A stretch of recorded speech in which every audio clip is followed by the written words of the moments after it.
Good day and welcome to Westchester Talk Radio, westchestertalkradio.com.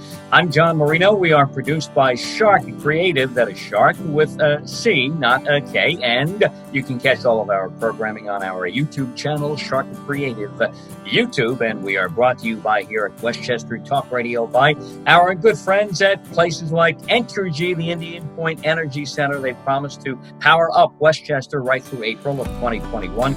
Polis Electric, don't be left in the dark. Get the Polis. And Hightower Westchester. At Hightower, they manage your money to a fiduciary, your wealth to a fiduciary standard. It's the Cup of Joe Political Show, another episode for you here, and we are joined now by Westchester County Legislator Catherine Borgia. Catherine Borgia represents the 9th District along the Hudson River of the middle and upper part of the county, her area encompassing Ossining, Briarcliff, also part of the city of Peekskill and part of the town of Portland, too. Croton is in her district as well, and Indian Point is in her district as well, too, as it turns out. Our title sponsor here at Westchester Talk Radio. Catherine, thank you for joining us, and I have to ask you, how has your 2020 gone so far?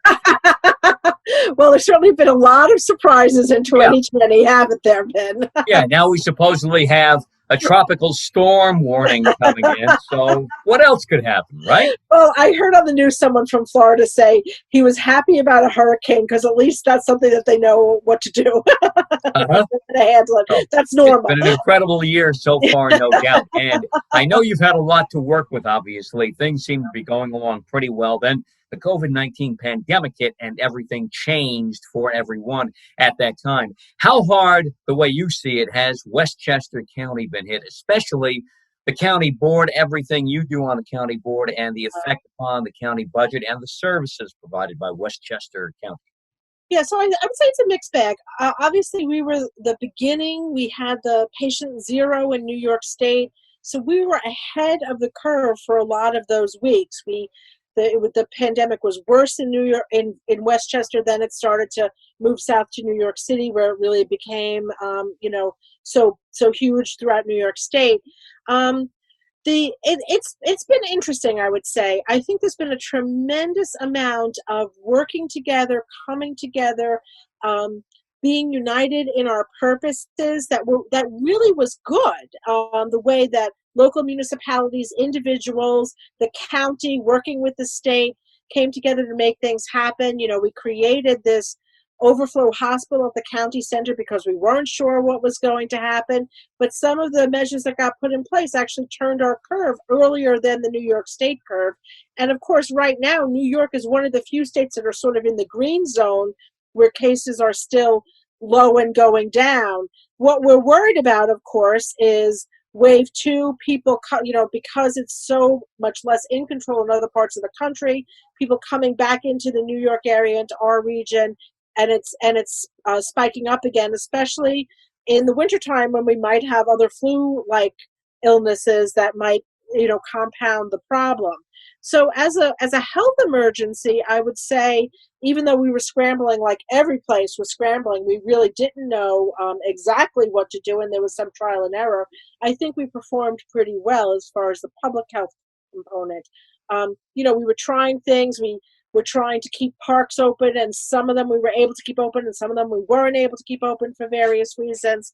I think the biggest impact that we're going to see, and I was just on another meeting talking about this, is with our revenue, because as you know, almost half of the revenue that comes in that's tax revenue, that's not state or federal funds, is for sales tax. So we did see a very steep drop off in our sales tax revenue that we think is going to continue to be an issue for the remainder of the year. And then, of course, as people lose jobs, they are less able to spend money. They're less able. They have other concerns that might mean that there'll be more county expenses. For example, if people get displaced from their homes now that the eviction moratorium is ended and the foreclosure moratorium is ended, if people get evicted from their homes, they'll need more social services. So our needs are going up while our revenues are going down. So that's where the trick is right now. You lose, for example, key hotels in Rye Brook, like the Yeah. Doral Arrowwood, also the Westchester Hilton, Rye Town Hilton for a Yeah. decade. And, a lot of That businesses are really probably hurts. not going Yeah. to survive. Yeah. So that's Yeah. a huge issue. What's been the key to flattening the curve in Westchester? So I really think it's people. The fact that people have been pretty compliant in terms of doing the recommended personal activities, washing hands, staying socially distant, wearing masks when you can't stay socially distant. When we see spikes, it's very frequently because it's a time um, of the year where people tend to gather. So we saw a spike after Memorial Day. We saw a spike after some graduation parties. So when people don't comply, then we see a little bit of an increase. When people do comply, and we have good compliance in Westchester County, especially compared to even other parts of the state. Both of my daughters live in Brooklyn, and I know that when they are out in trying to go to parks and stuff, there's a lot of people out there that are not socially distancing, that are not wearing masks. In Westchester County, I think we have pretty strong compliance. Maybe it's because we were the first county, or maybe it's because we've had time to acclimate to this. It's hard, so hard. Social distancing is not for me. I am in a job where I shake people's hands, I kiss people if I know them. I want to sit and chat with you. It is very difficult, but it is for the greater good. And it's Yeah, I not only think we for have us. to learn and get used to it, and I do think some people still are not used to it or Yeah. don't want to be used to it. Yeah, well, it's hard. It's very, very, very hard. We my daughter graduated from college, and we went up to see my mother, who is elderly, in her house in Pennsylvania, and we had a nice socially distanced visit. But now that the numbers are going back up, I asked her if we could come again, and she said no. So it has a real impact. People who can't see their loved ones in nursing homes or hospitals, it's not a normal human interaction way. So I have a lot of sympathy for people who can't get used to it, because it's hard to get used to, very hard. Now, I have an old friend who was a bartender in Manhattan, and this is going back about 20 years. I went to his place on a Friday night, and I was shocked he wasn't working. So I go back the next Friday night. I said, Nick, where were you last week? He said, hey, the money you make, you make. If you don't show up, the money you don't make, you don't make. Losing all this tax revenue in the county. Are there ways to make up some of that? Or is Nick's philosophy what applies here? The money you don't make, you Oh, don't make. I do think for people who are still working, we are asking you to please support local Westchester businesses. A lot of our businesses, especially things like food service or recreation, really depend on local people spending dollars. So we do want to do everything we can to help local businesses stay afloat. The economic model of a lot of businesses is such, though, that without revenue for many, many, many months, they are not going to survive. To me, the most interesting thing about the pandemic is that this gives us an opportunity to look at things in a different sort of a way, right? So for a lot of places people who are working remotely, maybe that is something that will change the way we work. Maybe we'll do school a little bit differently, where you're not together every single day for 5 days. I do believe in the power of working next to people and conversing with people, because I do think that creativity and communication happens in a way in person that does not happen That merely on personal touch Zoom. matters, no doubt. Yeah, but maybe it doesn't have to be every single day. And if it doesn't have to be every single day, maybe that frees up people's money from, commuting costs that can go to eating out more, or, buying something from a local store versus buying it online. And I'm not opposed to online shopping, don't get me wrong, but it is more of a community-based thing to try to help to support each other, especially during these times. And I will say again, not to be too Westchester centric, but I think you've seen a real outpouring of that, of people really trying to figure out ways to help each other. We see that with the food distribution. We see that with people volunteering to try to help each other. It's really been impressive, I think, in the way that our communities have knit together during this crisis. With cooperation at every level in mind. Yeah. Have politicos across Westchester, lawmakers across Westchester, been forced to work together at every level, at the county board level, at the mayoral level, the Yeah. town supervisor, the county executive level? the county board level also encompassing, let's say, going into each town locally and each county board within each town, all the trustees around Westchester. I've heard so many tell me right now there's no Democrat, there is no Republican, it's just Westchesterites pulling together. Yeah. Yeah, I think that's really true. I mean, the Westchester political family is a small family to begin with, so we all know each other pretty well. But I think that is really true. I mean, I wouldn't even say forced. I think we've been blessed to work together. There's a lot of communication, especially state to county to local, always. But this is a time where we're all united. That is 100% true. And I haven't really felt so much partisan or ideological difference. A little bit, but not too much. Not too much. I think this is a time when people are like, we're here to serve. You know, we always say health, safety, and welfare.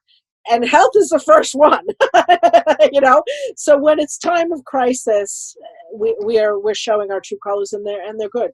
So why does it take a crisis like let's go back to the early 40s, for example, World War II and Pearl Harbor, 9/11, the COVID-19 pandemic?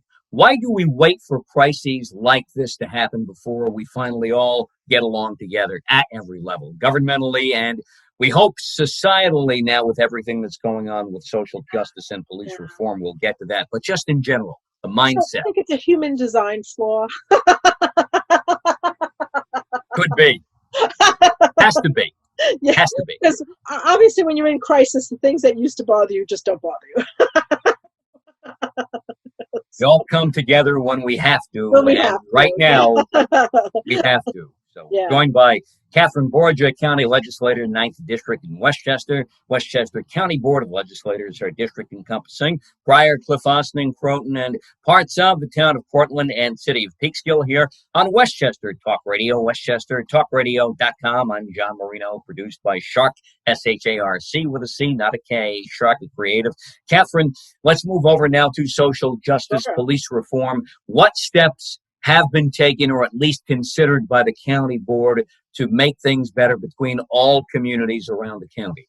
Yeah, so you know that the governor has required every municipality to convene some kind of organization to look at policing policies.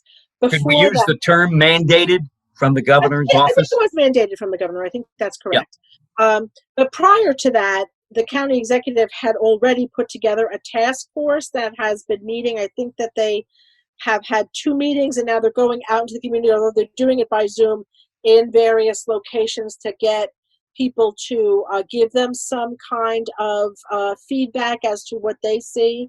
They want to see changed in policing. So what I would say about the county, I worked in local government for a long time too, but the county's role is the county acts as the people who train almost all the police departments in Westchester County. So we have that. Our public safety commissioner also makes recommendations to police departments. They're not mandates, but they are sort of policy guidelines about how to think about things. I would say that our public safety commission has been very forward thinking in new ways of doing policing for a long time. For example, the way we handle domestic violence incidents or the way we handle mental health incidents. We learned from our mistakes and tried to incorporate that into our training. But there's plenty more to do. One of the interesting things, I've always gotten along really well with police officers in my local community and at the county level because I understand the stressors on that job. But I also feel like this is a real opportunity to rethink how those interactions should go. And maybe it shouldn't be that our police have to handle every single problem in our society. Maybe this is a real opportunity to take a step back, and instead of saying, oh, the police are rotten, because of course most individuals aren't rotten, but saying the organization of the police is not exactly right. You know, if you have someone who's going into a situation with fully suited in riot gear, everything looks like a riot. So maybe there's things that we can do that are a little bit different in how we handle all of our community work. You know, you can't have someone who you've told you better be very scared of anybody who you stop on the road and then say, oh, but you have to do community policing. they're a little disjointed. And that's where the county, I think, the training should really come in and look at some things differently. Going into a mental health situation, yes, you do need a police officer because those do sometimes become violent. But maybe the police officer isn't the first person in the door. Maybe there's a way to diffuse the situation, to provide counseling that doesn't require it necessarily escalating. Even traffic stops, police officers will very frequently tell you that a traffic stop, especially on a highway, is the most dangerous thing that they do. Some of it is because they could get run over. And we know that a lot of police officers do get hit by cars when they're doing a police stop on a busy road. But some of it is also that it escalates quickly, and that's something that maybe we could think about handling a little bit differently.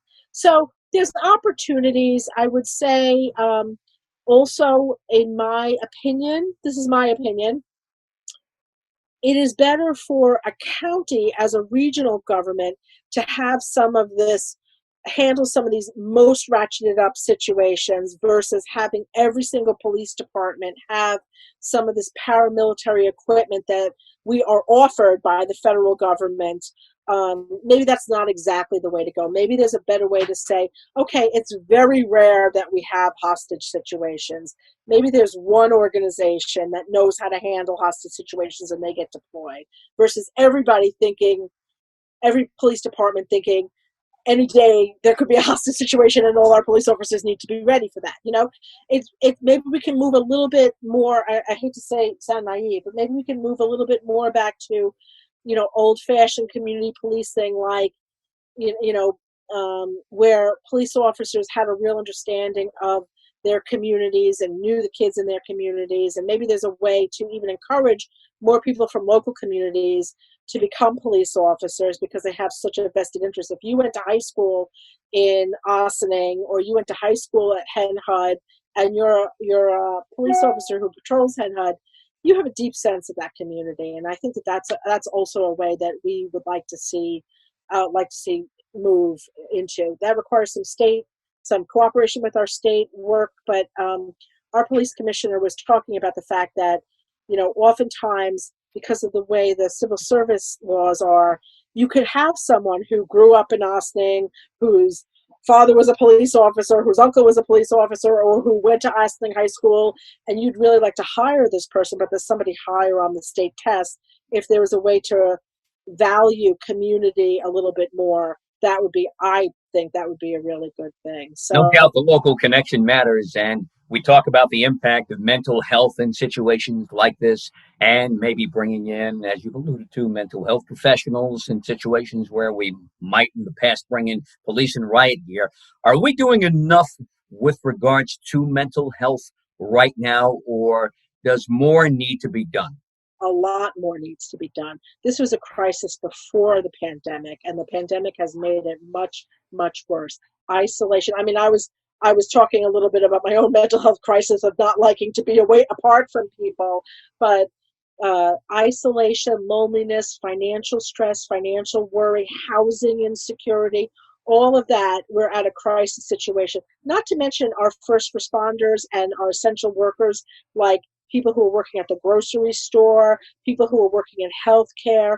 We're going to have trauma that we are going to need to really deal with at a huge level. I also want to say, just going back to the police for a second, some of the other things that we should do that minimizes some of the problems that people face, it has to do with policing, and it does also have to do with mental health, is help people with their housing, is help people with their access to health care, help people with things that reduce the stress so that we don't get to crisis situations. I will say one little bright spot. So in addition to chairing the Budget and Appropriations Committee, I also co-chair the Families Task Force. And we heard a report from the Open Door, which, runs several sites around Westchester County, their biggest one being in Ossining, in my home community, who said that people are keeping their therapist appointments at a much higher rate when they can do it over Zoom. Because think about it, like that whole getting to your appointment, there's a stressor on that. Your day might be too busy. You might be tired because you're depressed, but it's easy to talk to your therapist on Zoom on your phone. So, we can add that component as maybe a thing that we do going forward. This is an opportunity to do a lot of things differently and hopefully in a better way that help more people. So, we need to put a lot of resources into mental health. There's no question. The opioid crisis is a mental health crisis too. We heard from our commissioner for mental health that we had 6 completed suicides in Westchester during the pandemic months. That's terrible. Yeah.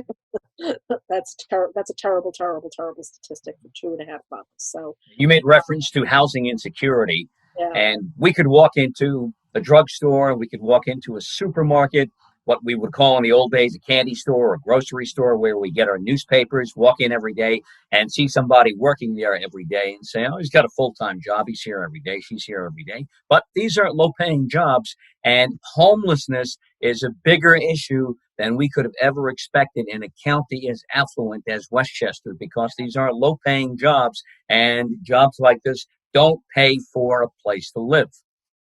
Yeah, that's 100% true. And that had an impact in the pandemic too. That's why you see high density areas where many, many, many people live together in one apartment or house or whatever. There was a much higher rate of infection. Of course there was. It's like the old tenements, not to say that every house is decrepit, but people who live together because of that, you can't, of course, people are going to get sick if they're in close quarters.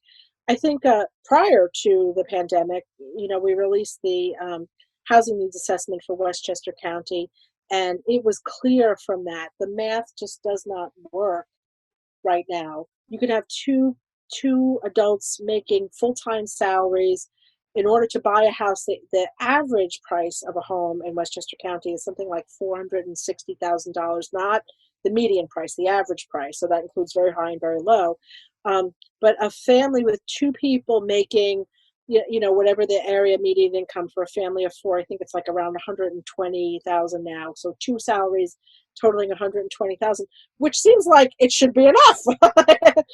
It's not sustainable to have a house, to pay your mortgage, to pay your property taxes, to pay your living expenses, to pay your children's expenses, and you might want to send your kids to college to save for that. It's just not tenable. So we really have to look at how do we get housing that's at more affordable price points, that is healthy, that is provides a sufficient amount of space. It's really the crisis of Westchester.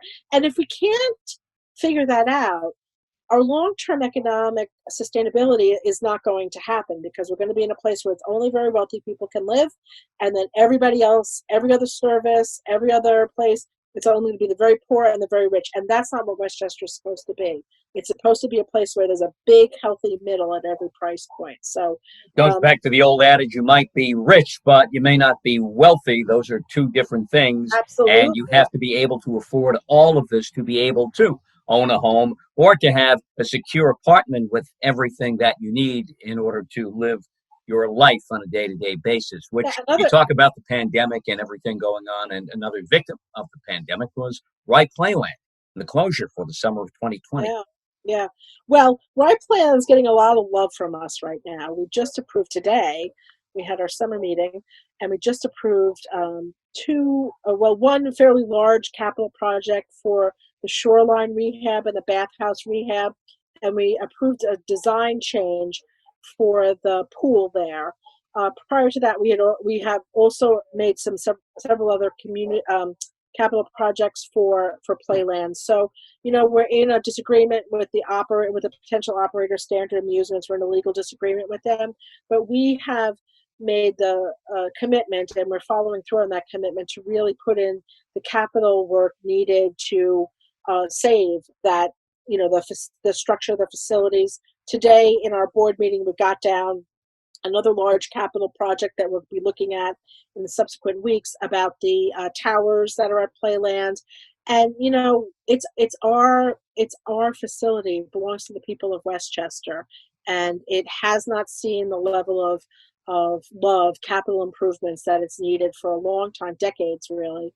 And we're finally putting some money into that. The good news about the budgeting and financing is that it's never been a better time for municipalities to borrow money because, as we know, interest rates for homeowners, for borrowers, are very low. They're even lower for municipalities. So right now is a good time, like in the Depression, to invest in capital improvements. So we're working hard to keep our capital projects plan moving forward. That also puts money into the community because we hire contractors, they hire subcontractors and laborers and things, and that's a way to get money flowing back into the community too. Presumably those people buy lunch and our local candy stores can get money from that. So we got to keep it flowing. Everybody's connected in the economy like Westchester's. Catherine Borgia, we're into the month of August now. D-Day is just about here. The governor, his proclamation for schools. How do you think schools should be handled come 1 month from now in September? Or is there no easy answer to this? Well, of course, there's no easy answer. I think, we're going to hear from the governor. I think school districts are really struggling with how they're going to do that. I think parents are struggling. I think teachers are struggling. It's a very hard situation. We know that kids learn best in the one-on-one situation, but a pandemic is also about math. How much exposure people are going to have, how much time together people are going to have. There was an article in Forbes last week that said children are the most efficient carriers of COVID. So it's not only about the kids and whether or not they get sick, it's whether they get the teacher sick and whether they get their parents sick and their grandparents sick. And so it's a really, really, really hard thing. What I think personally is probably the best solution is a hybrid. But of course that doesn't lessen the teacher's exposure. If you have half your kids coming in on Monday, Wednesday, and the other half coming in on Tuesday, Thursday, and everybody is remote on Friday, you're still seeing every kid every week. So, the risk of a contagion for our teachers, I mean, talk about heroics, people who teach our children, who give everything they can to teach our children, they're very significant in the future success of our nation. So I hope there's ways that people can figure this out. I think it does depend, though. We have to keep close eye on contagion rates because I think once things start to spike, we got to pull it back and go back to remote because we don't want to see things go out of control the way we've seen them in other parts of the country. We did a good job here in New York, and we got to stay the course.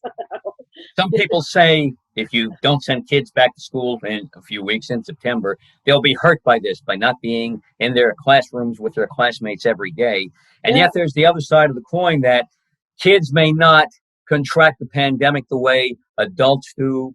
They may not be affected physically, health-wise, the way adults do by it, but they can spread to adults for the sake of the kids and the adults in their lives and adults that they happen to come across, too. Wouldn't it be better to keep those schools closed as long as possible and go with that hybrid method to make sure if we sacrifice kids not being in a classroom for a year, they're young, they can make that up? Yeah, it's true. I think education is another place where you really saw the divide of, how some people are more impacted. If we decide to go hybrid, I think municipalities have to work with school districts to make sure the kids have access to. Schools were very good about finding iPads and computers for kids who didn't have them. I think it's on municipalities to try to make sure that everyone has access to Wi-Fi. We saw a lot of families sitting in the parking lot at the public libraries to get access to Wi-Fi when the kids were trying to do school. People are very creative, and they'll make it work, but they shouldn't have to do that. We should be able to give people hotspots or something so that their kids, if we are doing distance learning, the kids are not disadvantaged by not having internet access. And there's a lot of people, even in Westchester, who do not have access to the internet in their homes. So it's really tough. It's really tough. But I always feel hopeful about things because I think we're seeing things that maybe can be done differently. Catherine Borgia, the Westchester County Board nowadays is made up of all Democrats with one exception, conservative Margaret Kunzio. I remember when Steve Quigley, Tuckahoe village trustee, passed away a few years back suddenly. He was the only Democratic trustee in Tuckahoe at that time. And I remember a Republican trustee telling me We'll really miss Steve. He was the only Democrat as a trustee in Tuckahoe, and we could always count on him because we were all Republicans. Our ideas were basically the same. We could always turn to him and say, hey, Steve, give us some levity. Have we gone too far as a group here? Yeah. How is it on the county board? Most everyone is a Democrat, yet I'm sure not everybody gets along the way you would think they would just because the name tag says Democrat. Everybody has their own ideas and their own thoughts and their own ways of doing things, or their own tweaks to things that they come up with too, right? Yeah. Well, of course, now is the perfect opportunity to say the oldest joke about politics, which is, I don't belong to an organized party. I'm a Democrat, right? So yes, that's true. 16 Democrats. We have 32 opinions about everything. And God bless Margaret Kunzio. That's the levity to it sometimes. Conservative member. Yeah. Well, yes, it's always good to get Margaret's point of view, and also she's just a wonderful woman, and she's so practical and straightforward. So she's just great to work with. Full stop, just because of who she is. But yeah, at least we have one person who can say to us, hey, have you thought about it this way? But yeah, Democrats are notorious for fighting amongst ourselves. And at the board right now, there's not a tremendous amount of difference in terms of all of our goals, including with Margaret.